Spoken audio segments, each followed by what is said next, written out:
Reza Bukan mendapat kejutan ulang tahun ke-40 yang begitu spesial dan membahagiakan dari istri tercinta Verena Fiska serta keluarga terdekatnya. Ulang tahun Reza yang seharusnya jatuh pada 26 November lalu itu sengaja dirayakan kemarin 29 November dalam suasana kekeluargaan. Meskipun digelar dengan sederhana, Reza Bukan tetap bersyukur lantaran sudah 2 tahun ia tidak merayakan pertambahan usianya bersama orang-orang terdekat. Dan seperti inilah suasana kejutan ulang tahun Reza Bukan.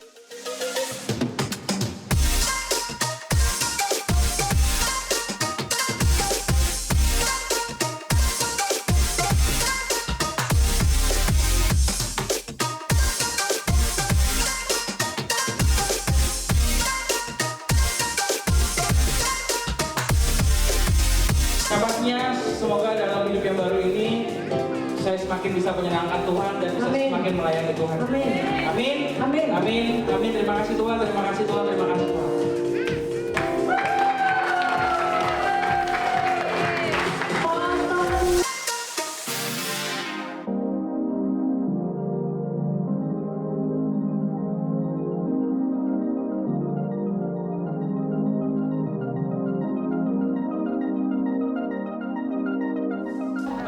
Bukan merayakan, dirayakan. Jadi atau idenya dari istri ya, hari ini bikin ini semua. Tadi saya udah pikir tanggal 26 kan udah hari ini memang ibadah biasa. Cuman tadi emang udah agak curiga sih di bawah tiba-tiba kok ada teman media kayak ID terus di luar tadi bilang ada apa? Waduh ya sudahlah. Diterima dengan penuh sukacita dan senang karena ya akhirnya ya dirayain juga setelah kemarin 2 tahun nggak dirayain di dalam, sekarang dirayain lagi. Terima kasih ya.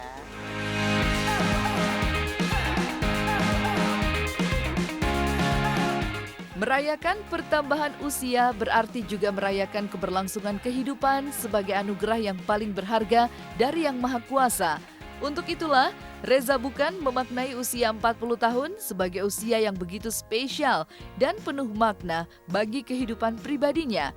Ia berharap usia 40 ini menjadi sebuah awal kehidupan yang baru yang lebih baik setelah mengalami rentetan panjang ujian kehidupan sebelumnya.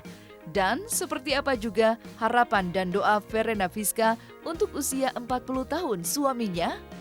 Berbahagia banget Mas, karena 40 umur yang udah nginjek kepala 4 nih, harus makin dewasa. Saya juga percaya banget bahwa kemarin dari vonis saya, dari proses kehidupan saya dipercepat di Salemba bisa keluar, saya yakin karena Tuhan mau pakai saya lebih lagi. Amen. Buktinya sekarang udah kasih tanggung jawab sebagai Bapak Gembala di gereja ini di GBI Ensemble Jakarta Timur. Jadi ya ini saya terima dan saya dengan dengan sukacita, dengan bangga, dengan apapun itu pokoknya sekarang ini ya saya akan melayani Tuhan. Setelah kemarin banyak pelajaran, banyak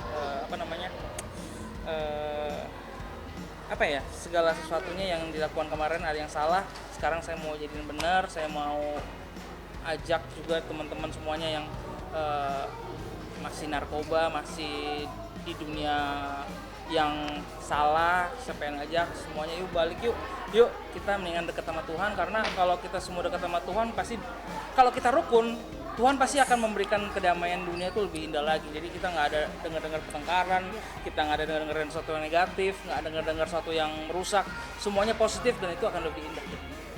Di umur 40 harapan saya Deron Eka menjadi seorang pribadi yang lebih dewasa, bertanggung jawab di hadapan Tuhan dan sesama. Dan yang pasti saya percaya pemulihan sekarang ada pada Reza, bukan Reza Bukan yang dulu lagi, tapi menjadi Reza Bukan yang baru. Itu harapan saya.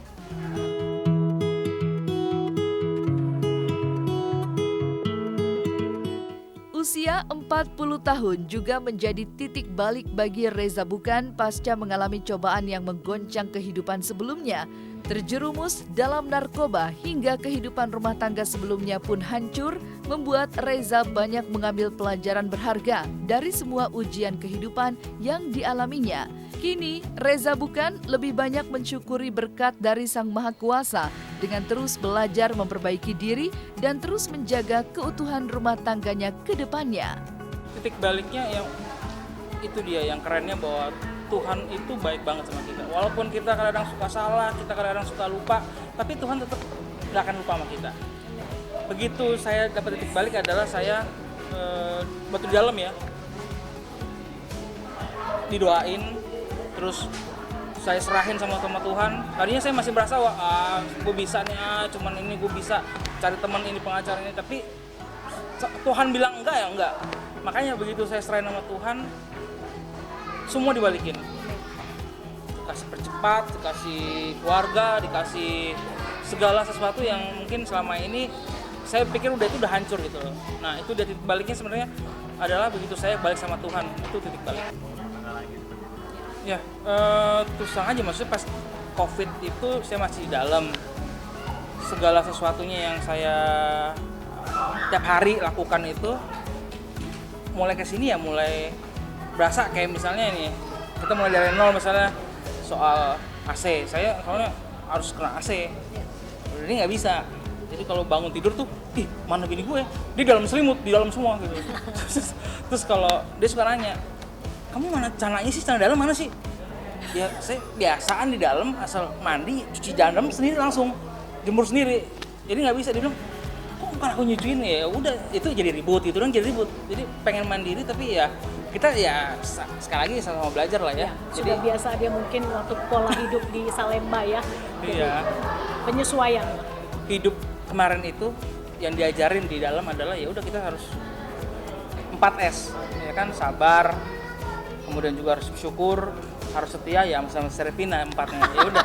Berarti pokoknya ingat aja kita harus sabar karena Tuhan izinkan semua ini terjadi bukan berarti Tuhan meninggalkan kita. Iya. Pasti ada yang Tuhan pengen ajarkan.